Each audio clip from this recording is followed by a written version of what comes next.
If you want to save time and still get accurate results, then partner with 4 Pillars Research, proud sponsors of PI Perspectives.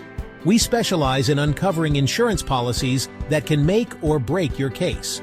From identifying unknown policies to uncovering accurate policy information, we streamline the process so you can focus on your case. Partner with 4 Pillars Research and unlock the full potential of your investigations.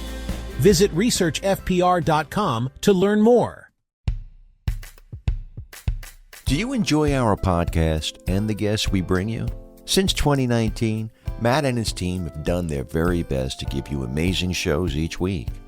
If you feel like our show has helped you to be a better investigator, or maybe even inspired you to become an investigator, please let us know. We're looking for testimonials. Drop Matt an email with a recorded 20 to 30 seconds of you talking about this podcast.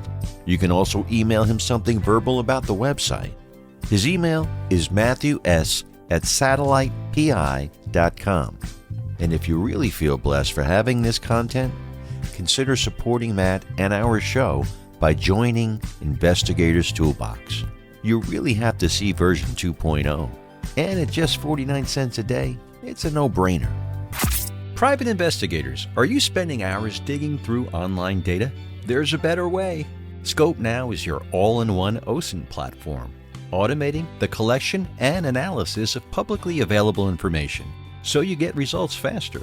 Workbench helps you uncover key details on individuals and businesses. Link analysis connects the dots between entities, and pre-check flags potential risks in seconds. Plus, with Grid, you'll get real-time intelligence alerts, keeping you ahead of emerging threats. Stop the manual searching. Let Scope Now do the heavy lifting. Learn more at scopenow.com. Satellite Investigations has launched its new website full of great new content. Matt and his team have released some great informative blogs. Make sure you log in to LinkedIn and follow Satellite Investigations for the latest content. Welcome to the next episode of PI Perspectives. After a brief hiatus, we're back with Florida PI Jay Marin. Jay and Matt discuss license plate recognition software and how it can help you with case investigations. Please welcome Jay Marin and your host, New York private investigator Matt Spare. And welcome to this week's episode of PI Perspectives. This is Matt Spare, your host. Today we're having a guest we had on it's probably been at least 2 years, and his episode, you got to go back and listen to it because it's one of the most viewed and insightful episodes I think I've done. It's one I'm most proud of, and I happen to have the great fortune of doing it with Jay Marin. So Jay Marin, I want to welcome you back to the program. How are you? Absolutely. Thank you for having me again. I'm doing well. How about yourself? I'm well, man. I'm well, and I'm really happy to have you back on. So that initial episode that we had done 2 years ago, we had talked about the difference between doing undercover work and surveillance work, and it's a great episode. I encourage folks to go look it up and listen if you're not put off by the bunch of trash that we're about to record right now. Go and check out that episode too. For those who don't know who you are, Jay, tell them a little bit about your background before we jump in.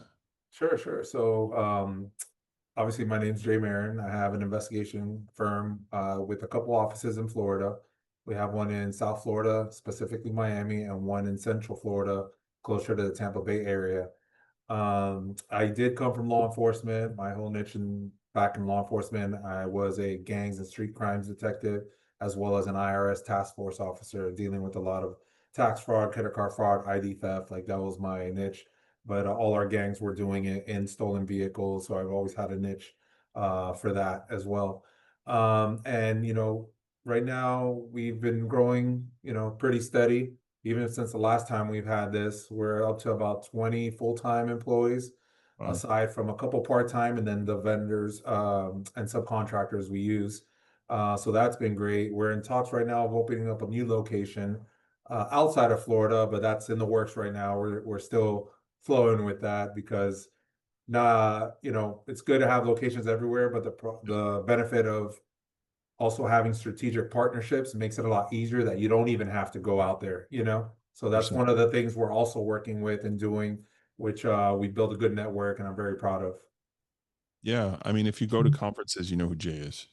Jay's been involved in state associations. He's been involved in national associations. He's one of the guys that gives back, and it's always great to get on and talk about it. And I am very excited for your growth because you know, as a fan, as a contemporary, you know, we've had these conversations. I've watched you grow. I've grown my business not quite to the size of yours, but I've seen it, and you know, being able to have a contemporary to bounce ideas off of, I think is great, and being able to talk to folks that maybe are a little bit ahead of you as well. The you know, the Kelly Riddles and the Michael LaCourts and Wes Beardens, those guys that have been around for a bit, and talking through how did you do scalability, how did you hit different markets, and you brought up a really good point, right? The whole idea of, do I bite the bullet and open up my own presence out there, or do I just build a really good network Right. of team members? I'm kind of in that same boat with like Connecticut and New Jersey, right? The tri-state area of New York, you know, basically the other two states, New Jersey and Connecticut, are part of that, and you have work that bleeds over the borders all the time. So it's that question of like, do you get licensed there, or do you just have a good team there? And I don't know what the correct answer is. So, Guess it all depends on yeah. who's there, who's in your network, who you can trust, who does great work, Mm, and how quick can you get some of the work done? Because at the end of the day, you got to keep your clients happy, you know, and provide yeah. product. I found like for Connecticut, for instance, like they make it's very oppressive to open a PI agency there, you know, and they want you to pay like a ridiculous fee every year. It's like $1,500. Wow. I Yeah. didn't Yeah, it's really, really nuts. And or at least it used to be. I haven't looked at it again. So I've got a really good resource up in Connecticut. I use Paul Ciccarello, Advanced Investigations. They're Oh, great. I know Yeah. exactly who he is. Yeah. Paul's amazing. Covers Yeah. the whole state. And I recently had the privilege to go talk to the Connecticut Association, one of their meetings, and I got to meet like a lot of really good investigators, you know, guys other than Paul, and Paul was there, but meeting some other people that are a little more local to different areas. They might even be subcontractors that he uses if I call him to do Yeah. things. And you just, you know, having the benefits of you know, that relationship, and you know, being able to know the people you're working with, I think is cool. I think I know that in this state that you're talking about getting into. I'm not going to blow up your spot, but See, I'm we'll see. excited for you if it happens. And yeah, it's a tough decision to make as to whether just to sub it or open up on your own. But yeah, every day you get closer to that decision, I guess, right? Just got to make sure we're making the right one, you know. Yeah, yeah, that's It's not good like I stuff. have a Matt Spare somewhere that I can call, Oh no, or you're Kelly, lucky. you know, or even a Me, Mike, you know.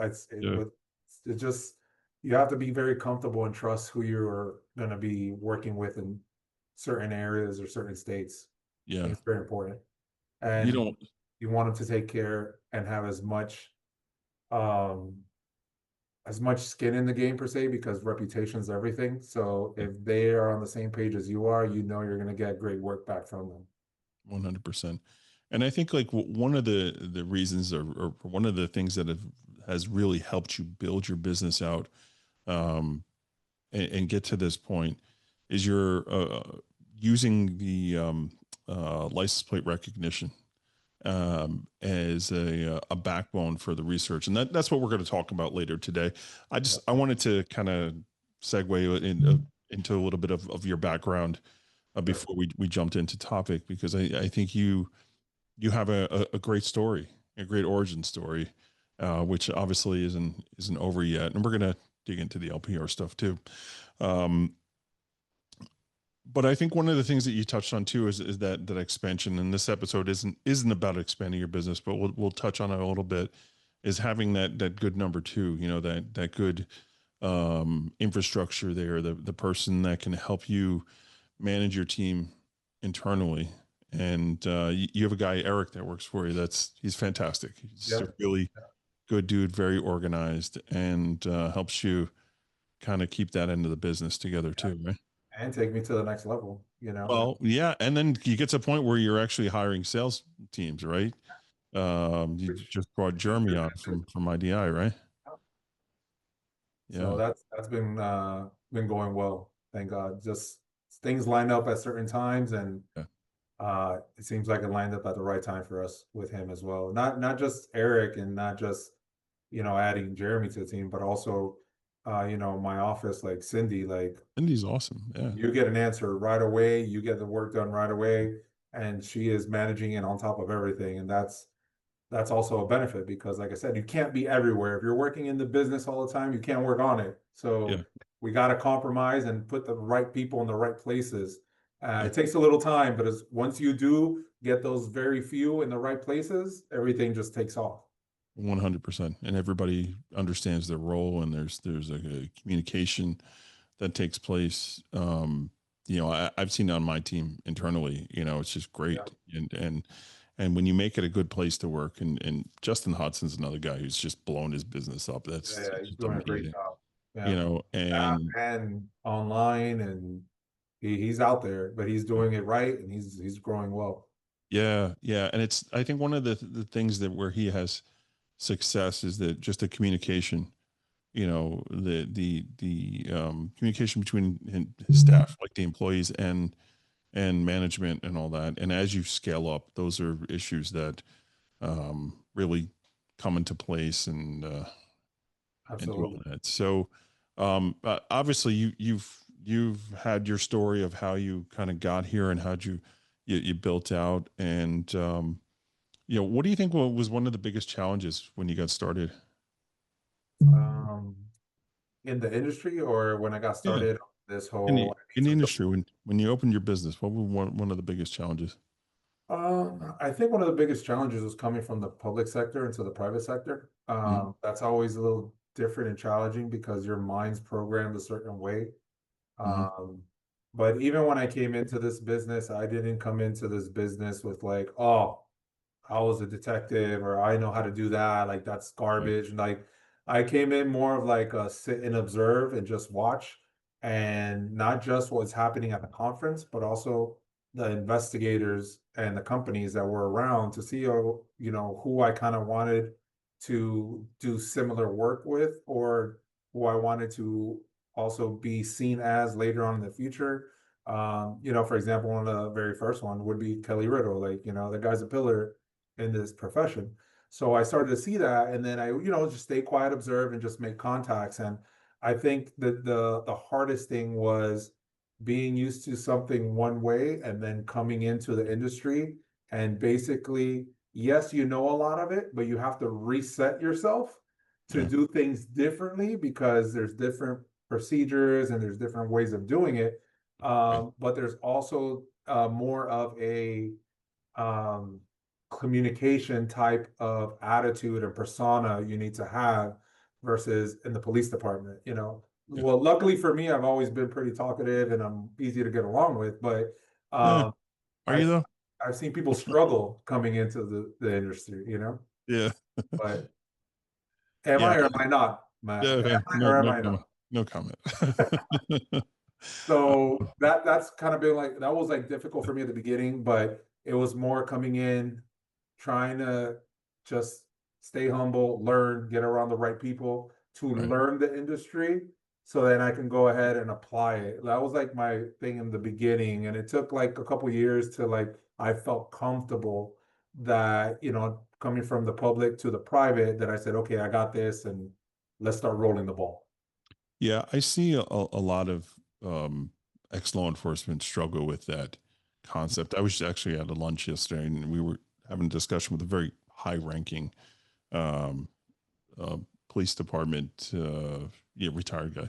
And, some of the work that we're working on together now, it's a gray area, when you're doing criminal defense, Mhm. and you've had that 30 plus year career in law enforcement, you're going to look at it differently, and then there's the ethics of it, right?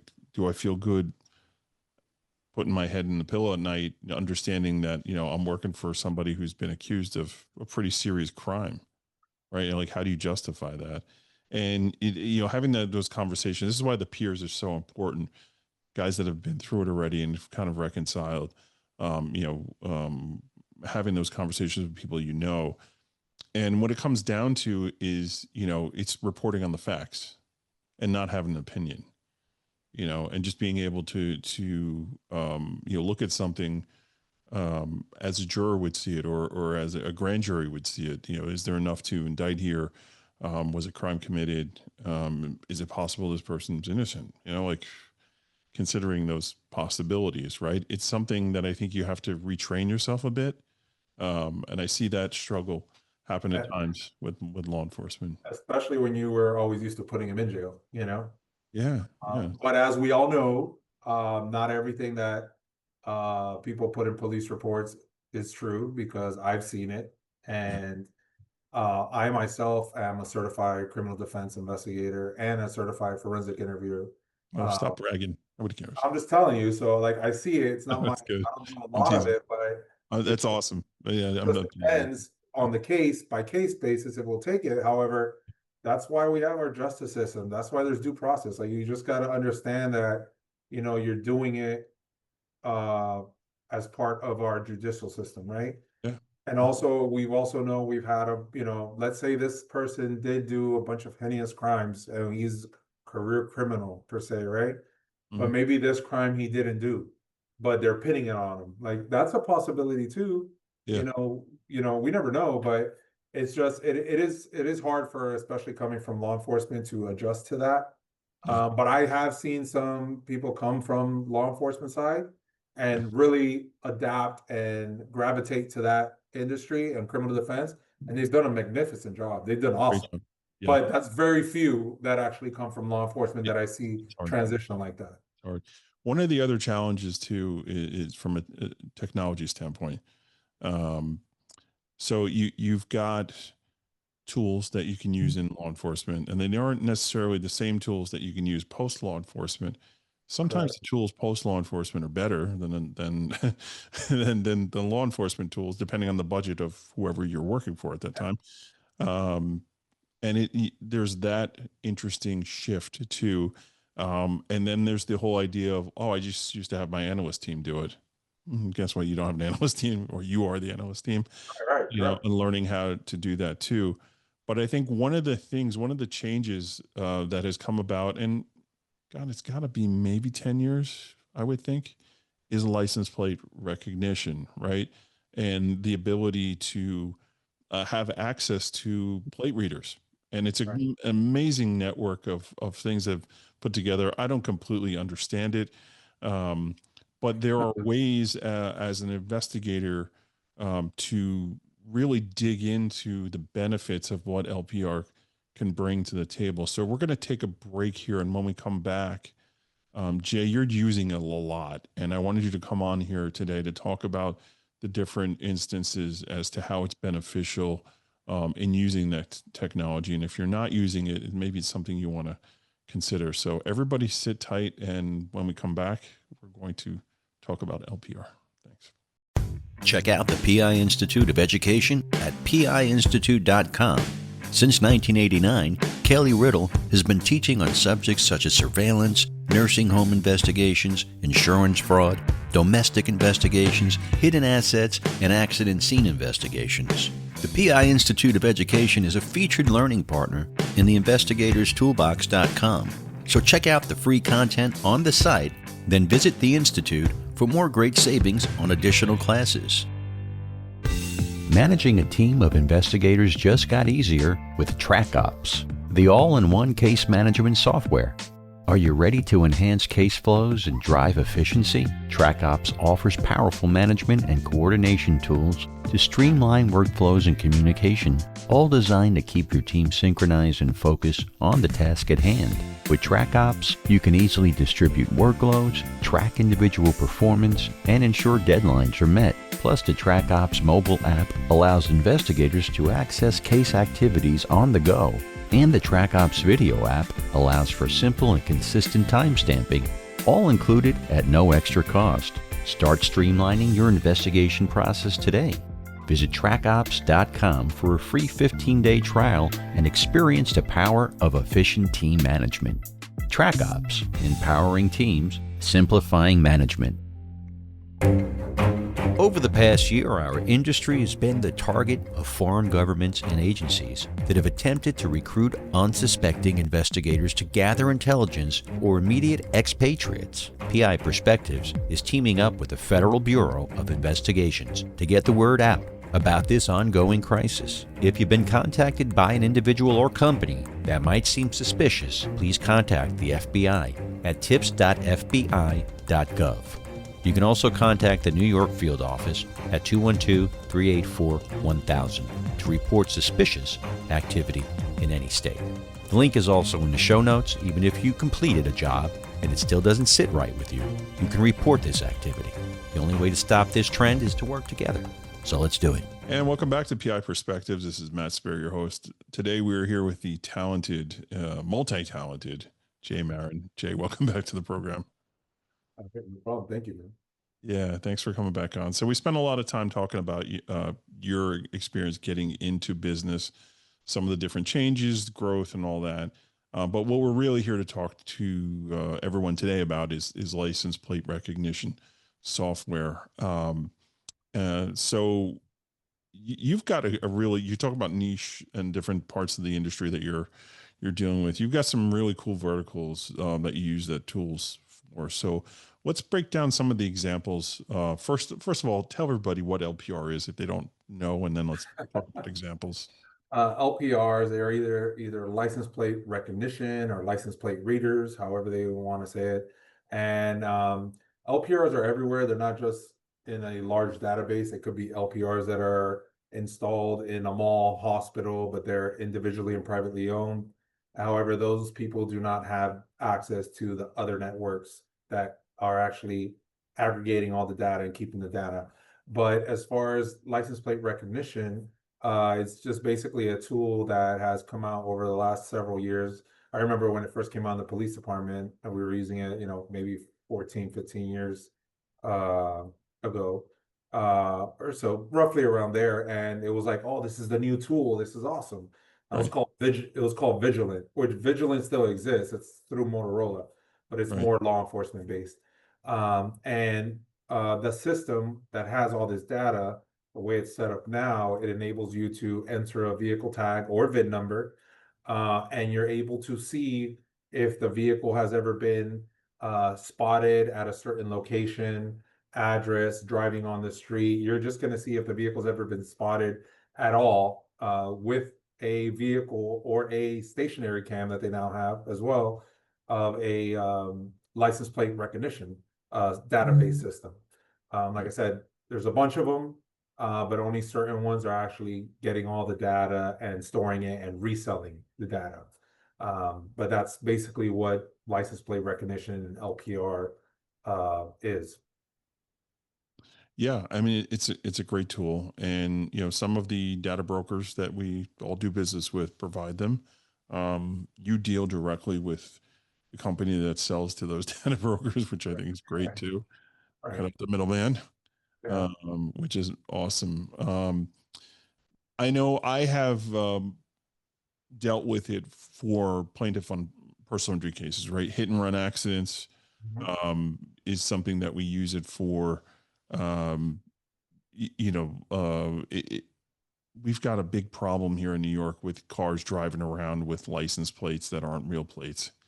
They're paper plates, which Texas, I don't know if you heard or not, just outlawed paper plates starting next month, which is pretty cool.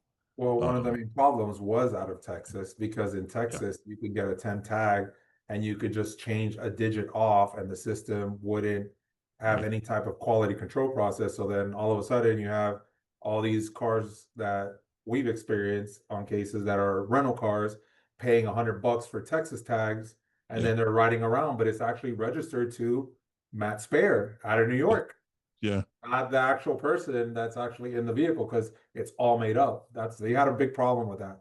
yeah. Yeah, people use them to evade tolls here because our all our toll systems now are cashless. So if you got a bum tag on your car and you're driving around, hey, no tolls for me. right? Your $9 charge to come into Midtown Manhattan, eat it. I don't care. Or when they're having accidents, right? Right. They just drive away or park their car and flee. Uh, Right. we've seen a number of those things happen. So let's talk about some of the ways that you use LPR in your line of work. Sure. And there's multiple ways to use it that we have used it, even some with the same line of work you have, with insurance, and on plaintiff sides as well.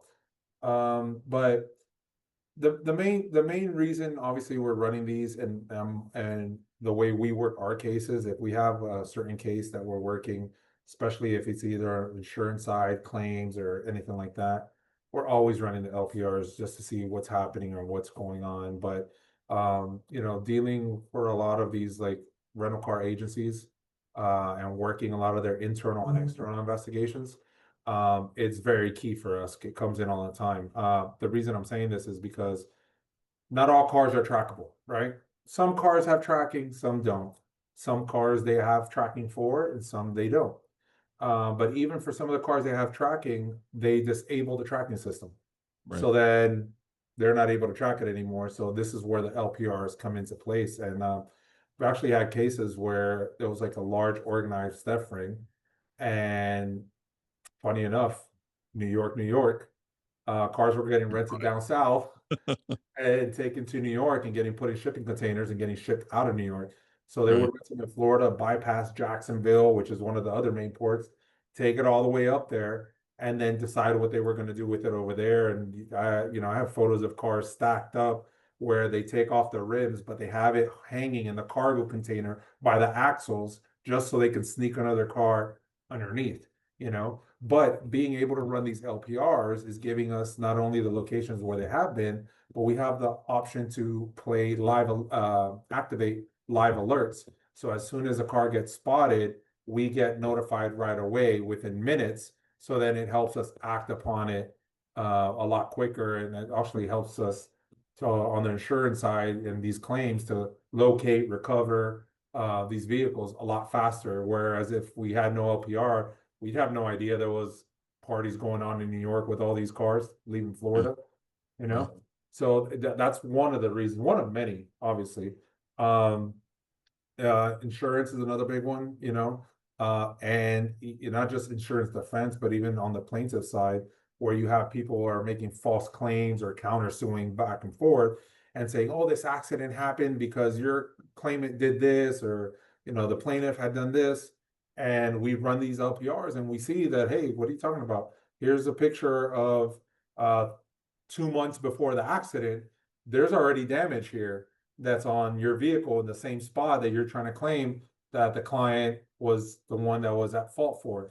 Or there's also been certain times where you uh, go ahead and run the tag, and then you see not just the vehicle damage, but you can actually see the person coming out of the driver's seat in the photo and saying, oh, I never drive the car. I don't know what that car is. Well, why are you standing next to this car coming out of the vehicle if you don't know what car we're talking about?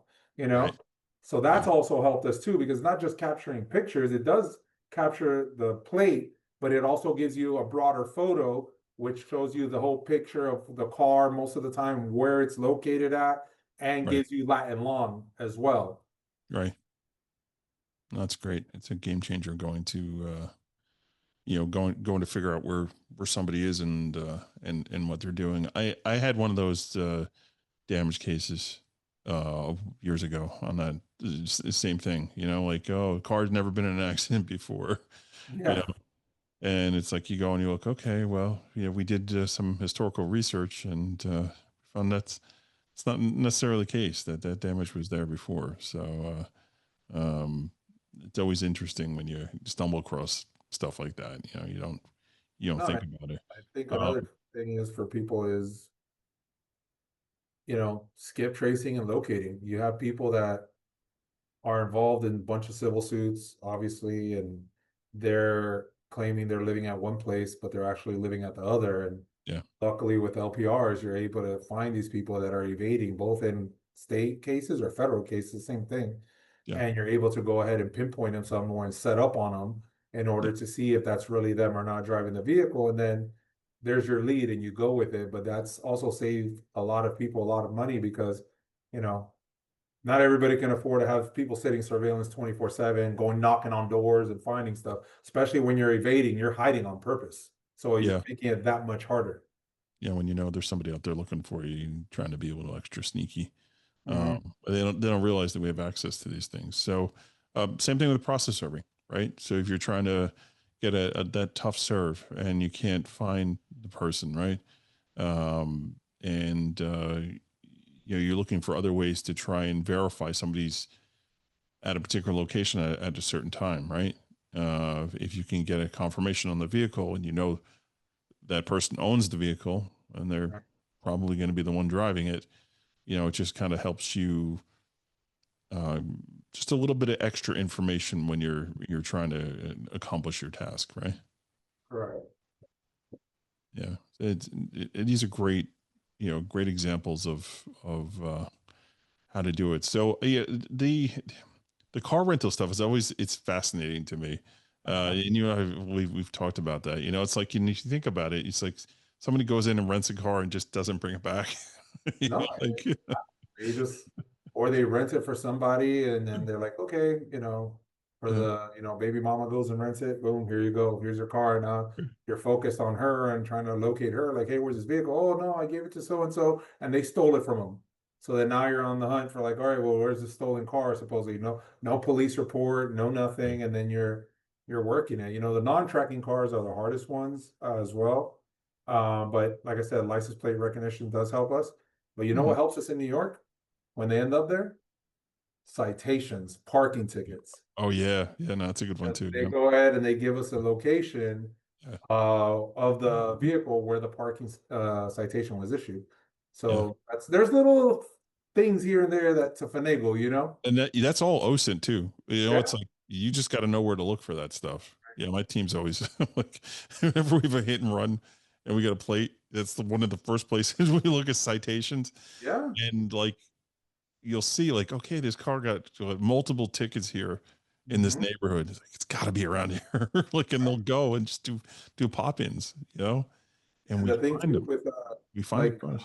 DRN per se, like I said, there's multiple things. The main one that investigators have access to is DRN, and obviously we know one of the providers, for example, TLO sells it. They have it. I think IRB now has it as well.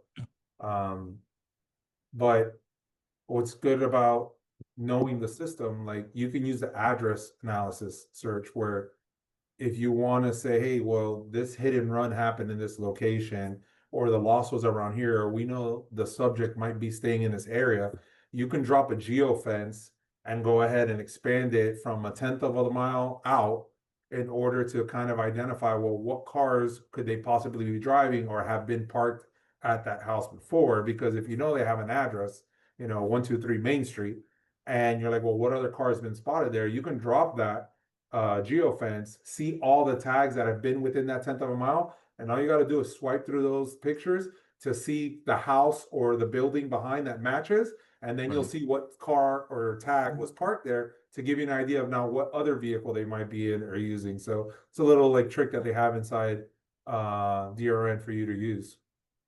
Yeah, it's great, man. When you learning how to use the tools and learning how to use it for what you do, right? I had that years ago with this company called Media Sonar.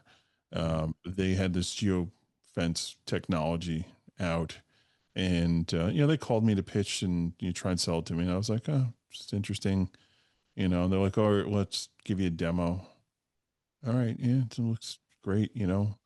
And then they had some sort of training, and they're like, hey, like we'll give you some training. And as I'm going through the training, I'm going, wow, like you could actually use this for plaintiff personal injury cases. They're like, how so?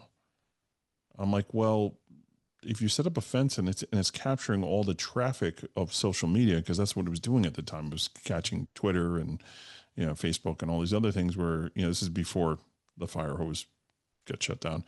They're saying, like, people are saying, oh my God, I just saw this accident on so and so, this and that, this avenue, 42nd Street and 3rd Avenue, someone just almost got killed, like Right. that kind of stuff. And it's like I'm like, do you ever think that you could use it for that? And they're like, no, we didn't, we didn't even think of it. I'm like, well, we got a whole nother vertical right here. Right. And it was great, man. We blew it up. I wrote an article for PI Magazine about it. All the engines were running on it. We were working on some major cases, very cool stuff. And then the fire hose changed and it went away. So that's the downfall of all this technology. You have it until you don't. Right. And while you do have it, you got to figure out how you can best use it. One of the biggest challenges for me when I started using LPR stuff is just being able to read the reports and understand what I'm looking at, Right. and asking for the correct information, because they Right. don't really teach you how to use it. They just give you Right. access to it and you hit you for what, I don't know, $25 every time you run a Right. Right. search, Every time right? you hit it. Oh, and the thing is, like, we've also obviously learned how to use it, learned how to read it, and we've learned the little tricks sometimes that even though it gives you an address, it's not really going to be at that address. So you have to open up the map of the photo that it actually took, and you can see a green dot or a blue dot. It just depends what it was to tell you if it was moving, if it was stationary, and then you'd be able to give you 123 Main Street, but it's really at the corner of Second Ave and North Street, for example, right? So Right. even though it gave you 123 Main Street, now you got to go searching around a block or two just because, for example, New York buildings, it depends how the GPS hits. So you got to see the actual marking of where it hits and then track yourself to there. It's not always going to be at the address. No, and no system's perfect, I'm not saying anything about that, but you just have Right. to learn how to use the system to benefit you as well. 100%, man. Just using it to the best of your ability.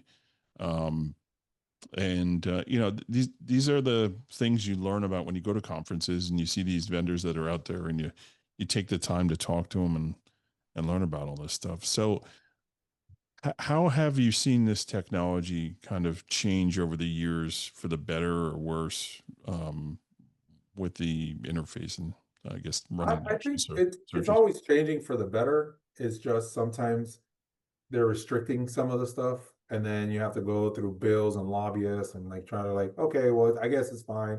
The same way some investigative states are struggling with licensing. Like it's mind-boggling that they wouldn't want their state Yeah. investigators to be licensed and regulated. Um, but technology, especially now with AI, everything's like mind-blowing. And just a quick note for anybody that does not want to learn about AI, you better learn about it because it's taking over. You're going to get left behind. Yeah. And there's tools to use in our industry to a certain extent. There's nothing like the investigator and the person that's going to testify, give testimony, and generates other reports. But I'm just saying that's like the future, and it's going really fast. And we need to embrace it and learn it instead of resist it. But aside from that, the technology I've seen, it has changed. It has obviously gotten way better. It's made it even easier for us to do stuff on these databases on our phones now. So Right. everything's quick. How fast can we do it? How fast can we get the information? How fast can we solve this case, right? And going back to that, not to say anything, but uh, I know it's not LPR related, but Scope Now, those guys got their things running good, and that's how we start a lot of our investigations. Yeah. And they have their stuff in order, and their information is legit, not just from the regular workbench. They have something called workbench that you kind of like start, but that leads us to a bunch of different Great. places. Yeah. Grid is awesome. Grid is another thing. Kind of, I just thought about it when you were talking Yeah. about the geo fences or people posting, hey, there was an They, accident here or they whatnot. brought it back. They Yeah, figured out a way to bring it back. Yeah. yeah. So And it's great. yeah, I But mean, technology it's not going away. We yeah, got to embrace it and go with it. yeah. And they have CCT cameras, part of Grid as well. Like they've got a network of being able to get into cameras that are like all over the place. Yes, It's impressive. it is. Yeah, the sponsor of the program, so shout out to them. Well, I didn't know, but a shout out to Yeah, them yeah, because they got a good product and we're very yeah. happy with it. Yeah, you definitely want to go check it out. And those are the companies that succeed, that excuse me, they identify trends and they try and like jump on top of it, right? How can we build something that can help solve be a solution to a particular problem, which is always great. It's exciting to see all the new things that are out there. And I think it's kudos to you to figuring out like how to actually use it, because a lot of us have access to it and we don't necessarily use it the way we could use it, or maybe we haven't thought of a way like, wow, that's applicable in this scenario, Very right? basic. So just kind of understanding that. They have, it's very basic what they use it for. They just think like, hey, if we just run it, it'll say where it's at. But it's like there's more to it. There's a historical. You want to go back to 36 months. Do you want to just search a certain area when you're pulling up the hits and it says 10 hits in the last 30 days?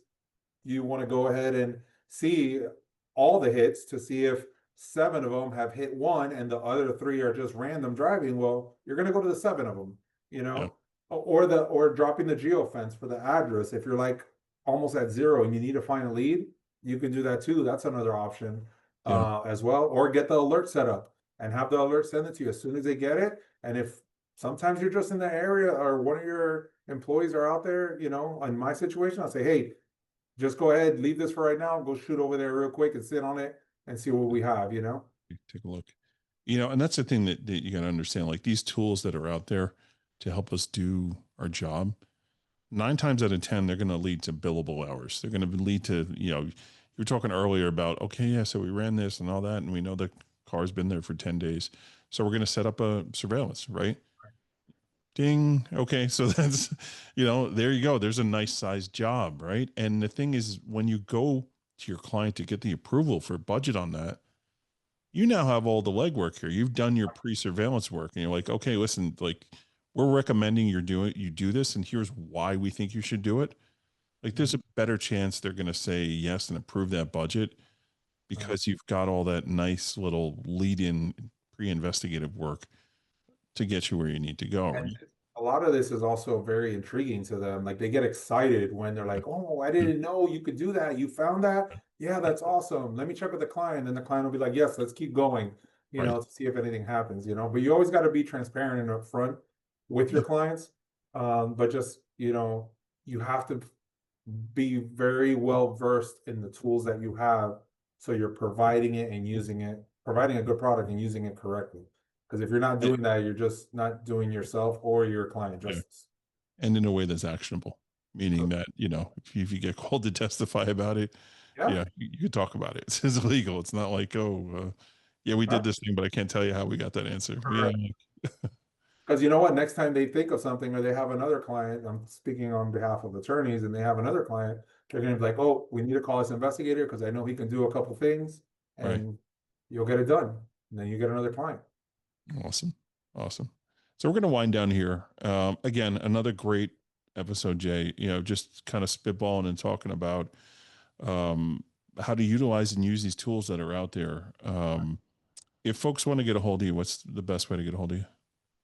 You can call my office. It's 786-332-6300 at 786-332-6300. Or you can just email me at info@s, like in Sam, investigations.com. So info@sinvestigations.com. If you have any questions or I can help or guide you in the right way, just, shoot me a text or on that phone. I also get it, or an email. Nice. Thanks so much for coming on, Jay, and sharing and being part of the program. I just noticed I had the news going on in the back. Yeah. I noticed it about 30 minutes ago. And as you kept droning on, I was... Well, I have everything going. There's a bunch of them. There's a bunch of different ones. There you go. I've seen that Granger you gotta commercial. stay well versed. You gotta understand what's happening around there. I've seen that Granger commercial at least 3 or 4 times. Anyways. Yeah, thank you for having me. And thanks for coming on. It's been a good talk and definitely something that people need to know about because technology is rising and this is a very great tool to use. So if anybody has any questions about it, I'll try to answer the best that I can. Awesome. Thank you everyone for tuning in, and we'll catch you guys next time on the next episode. Take care. Have a great one. It's always fun listening to Jay and Matt riff. We hope you got some great ideas on how to use the LPR technology. Software like this can always crack a case. Don't forget the extra shout out to episode sponsor Scope Now and its grid product. We also want to thank Four Pillars Insurance Research for sponsoring our podcast. Additional thanks to Track Ops and the PI Institute of Education for sponsoring the show. Also, don't forget about investigatorstoolbox.com, where you can type in Perspectives 50 to save $50 when you join up. Please also follow Matt and Satellite Investigations on LinkedIn, and if you have a question or a comment about the show, email Matt at matthews@satellitepi.com, and you can also find him on LinkedIn, Instagram, and Facebook. We'd like your feedback to bring you the best shows possible, and we'll be back next week with a new show. So make sure you tune in and stay safe out there.